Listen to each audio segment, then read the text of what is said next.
Hello, hello, and welcome to Ski Prep 1. I'm Sharon Canava of Living Breathing Pilates, here today with a sequence of 4 exercises to specifically strengthen your body for great ski technique.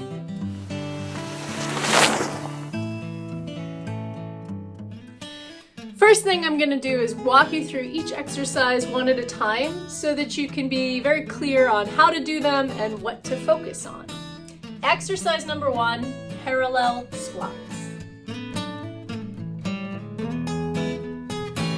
You're going to stand with your feet a little bit wider than hip width apart. Parallel is your hips, knees, and the center of your foot facing directly forward, so tracking parallel with each other. And the basic form of the squat is bending your knees and driving your hips back and down. All of the weight is back into your heels, pressing your heels into the floor to stand up straight. So lowering down, you can see the knees are tracking forward over the center of the foot, trying to avoid rolling in with the knees or rolling out. So from the side, you can see that the action of the squat is really the hips moving back and away. The knees stay pretty much where they started and drive back up. You want to avoid rounding the spine forward as you go, but instead the chest stays up and you imagine yourself sitting low down into a tiny chair or stool and then popping back up. The rhythm is going to be important. We're going to take it as a slow descent down. So a 4 count to come down to the bottom of your squat, however low you can get those hips, and then 1 explosive count to stand up straight. We're emphasizing what's called the eccentric phase of the exercise. Putting on the brakes against gravity. You're not falling into gravity. Better prepares you for that downhill slope and the way your muscles will be working to kind of put the brakes on, keep control of your speed and your form as you're headed downhill. To progress the parallel squat, you have the option of adding some external load from a dumbbell or anything else heavy that you have to hold on to at home. Hold it in your hands right in front of your sternum, elbows facing down. You'll just have a little bit more load to press up on that last count and a little more weight to control as you descend. The extra weight is optional. Exercise 2. The second exercise is another standing strength training exercise for your lower body. Side lunges. So you'll step feet just a little bit apart this time, not as wide as the squat. Hands on the hips for now. And I'm gonna mirror you. You're gonna take your left foot and lift it off the floor. Take a side lunge, a big side step out to the left. My body pitches forward a little bit, just like in the squat. And then I'm going to push off my left foot to come back to that close stance. We'll go 2 on each side. There's a little moment of balance here as you pick up the foot. Side lunge, still in that parallel orientation of the legs. And here the knee can track a little more forward over those toes. Show you on the other side, and it's normal to be able to balance better on one side than the other. That's part of why we need to do this training. Stepping out to the side, pushing off the foot, and coming back to neutral. You do stand on both feet for just a second before you do the second rep. I'm stepping out about 2.5, 3 feet for my frame, but I'm on the shorter side. So if you're a little taller, you're looking for a little more challenge, step out a little farther. If this is super challenging for you, struggling with the balance, stepping out a little bit less. Here again, you have the option to add dumbbells. So for this side lunge, you'd hold 2 dumbbells, 1 in each hand. Lifting the left foot and stepping out to the left, you'll see I can take my arms and just have 1 on either side of the left knee, push off, and the arms just come back to my sides. Just notice there's a little bit of a twist when you use the dumbbells so that this outside arm doesn't crash into your outside knee, but instead you really keep the arms equidistant around the knee, push off, and come back to center. Next 2 exercises are classical Pilates exercises. So you'll need a mat or a comfortable surface to lay on, and we'll be focusing on strengthening your obliques. Exercise number 3 is called the tic-tac. Laying on your back, with your arms stretched out to your sides, palms facing down. You're gonna pull the legs up into tabletop position. So this is a 90-degree angle with the feet maybe slightly higher than the knees. Rotate your pelvis to the right. So this has the effect of my legs moving right. I'm gonna limit how far they go because I'm gonna actively pull the left side of my rib cage, the back of the rib cage towards the floor. I want you to try and feel your core muscles working here to stabilize your body so that you don't just go crashing down to the side. You peel the hip off the mat while working the rib cage down.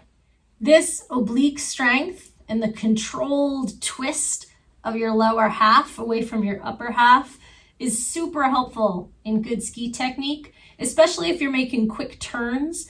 Your torso is going to stay facing downhill while your skis and your lower half take a little twist from side to side. So that's what you can think about, you can focus on while you're doing this exercise. The fourth and final exercise in today's sequence is the Pilates crisscross. So you'll remain on your back. This time you'll pull your knees all the way into your chest. Your hands will interlace behind the center back of your head, and you'll pull your head, neck, and shoulders up off the mat. Your upper core muscles engage to sink the back of your ribs towards the mat. That's what's keeping my upper back lifted. You want to be careful you don't get too neck focused here. So it isn't chin jamming into the chest or head way back here in no man's land, but supporting the head with the hands and sinking the ribs to find the strength to stay lifted. Okay, so that's step one. It's an upper abdominal curl. Step two is to add that twist. So as I twist my torso to the left, I'll reach my right leg forward. Coming back through center, my legs are slowly switching past each other, and I'll twist to the other side. Things to watch out for, you don't want your elbow to really cross your midline. So it's not elbow to knee, it's really armpit to knee. You're gonna try to pull the whole side of your back up, which is gonna help you find much more strength in your obliques. Keep your hips stable. So as I twist to the right, I wanna be careful that I don't off-weight this left hip, but instead I ground the left hip down. As I twist to the left, I ground my right hip down and think armpit to knee. Now let's put those 4 exercises together as a workout. You do it with me in real time. Let's go. We begin with 8 parallel squats. Take your hands up in front of your sternum with or without the dumbbell, bending your knees and slowly descending down 4 counts to your lowest squat. Press back up in 1 count.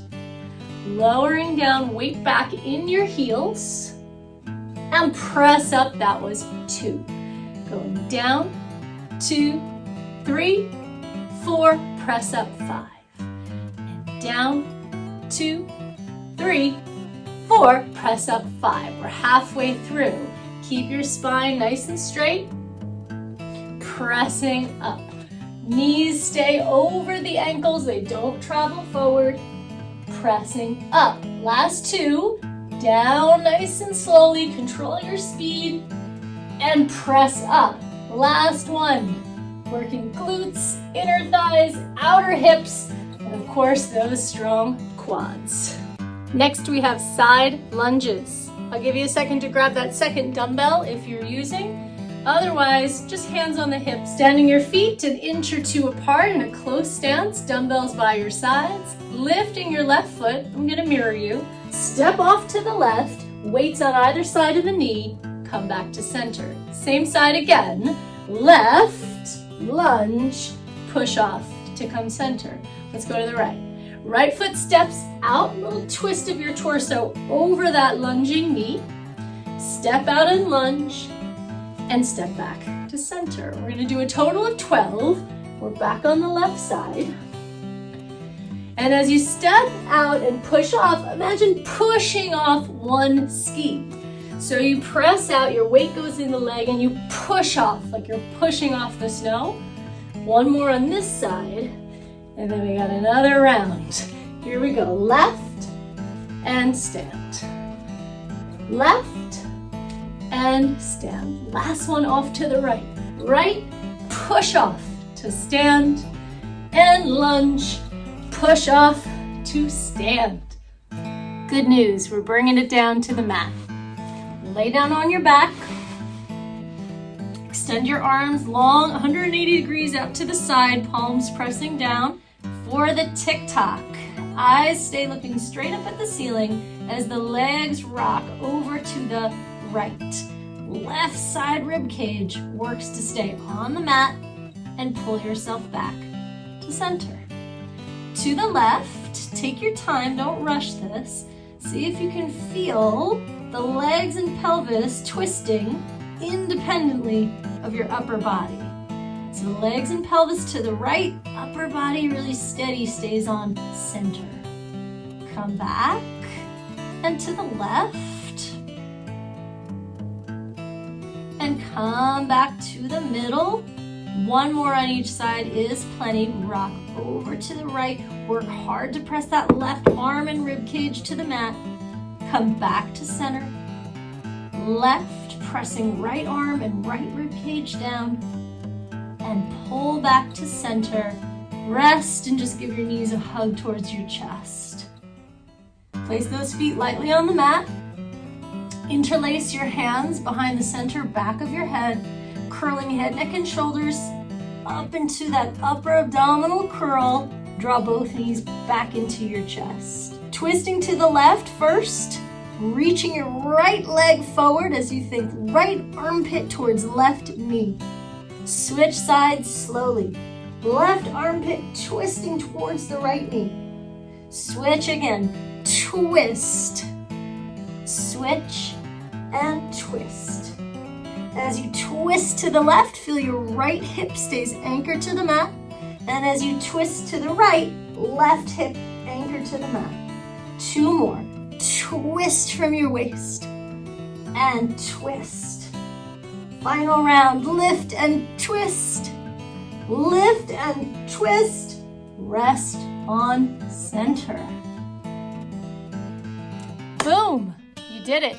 I recommend doing this sequence about twice a week in the couple of months leading up to ski season.